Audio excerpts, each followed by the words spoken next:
All right, so last time uh, I had shown you guys that I had written this function to develop shape functions, and then we went on and developed a stiffness matrix. Okay, so this time we're still going to use a linear element and basically going to recreate in Mathematica what's up on the board there.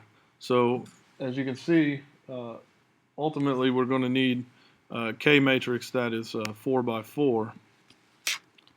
So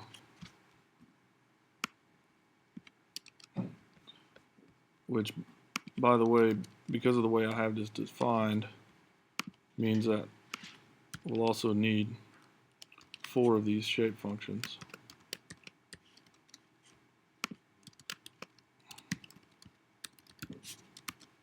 Okay. So if I just execute that, you're going to see that that was populated in the top corner by the that first element stiffness matrix. Okay. So what I can do then, if I just copy this down and I put a plus equals, and then I say from 2 to 3. So now here this element was element 1 to 2, so that's why those bounds are there. Here we're going to go from 2 to 3, and then finally from 3 to 4.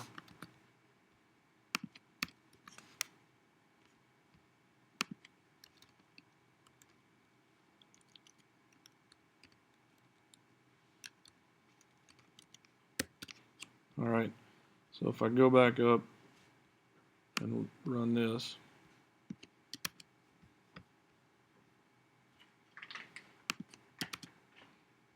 you get that. Okay, so does everybody know what this plus equals is? Does anybody know?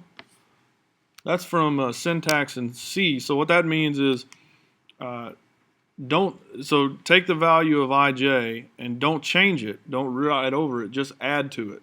So take whatever the value is of ij and add this term, and that comes into play here on this term and here on this term, and you can see there's 2 EA, right?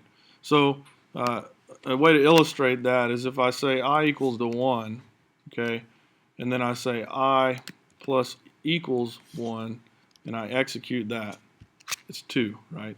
And if I execute it again, it's 3, and if I execute it again, it's 4, right? So I'm just adding whatever is here on the right-hand side to I. So in this case, for K22, I'm adding whatever's on the right-hand side, okay? All right.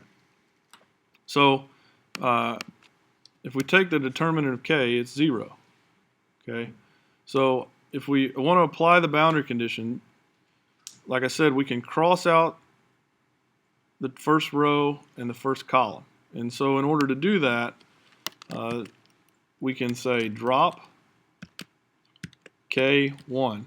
So if we do that, we'll call this K new. You can see that we dropped the first row. So this row is gone now, okay? This row is now the first row, okay? Now, in order to drop the second row, we need to transpose what's left and run drop again and then transpose. Okay, so now we have that. All right, now we can solve this. So linear solve K new, and we need to have a force vector there. Well, we know we've worked with this problem so often that you know that the only force is the force P at node 4. So I can put that in like this. And there's the solution, okay? Now you remember, each of those segments is L, so the total length is 3L, okay? So this corresponds to U4, U3, U2. So the total displacement at U4 is 3 PL over EA.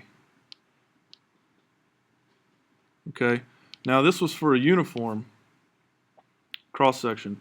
I didn't put in the distinctly different cross section. So in order to do that, I would have to change this to 1, 2, 3.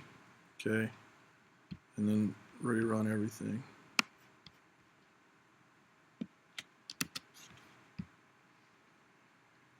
Now you see our stiffness matrix has the distinctly different terms. We get back exactly what I wrote on the board there.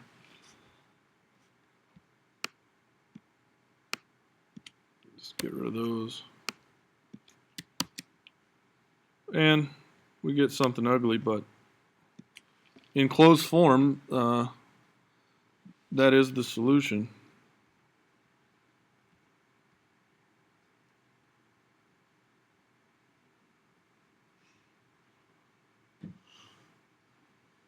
Okay?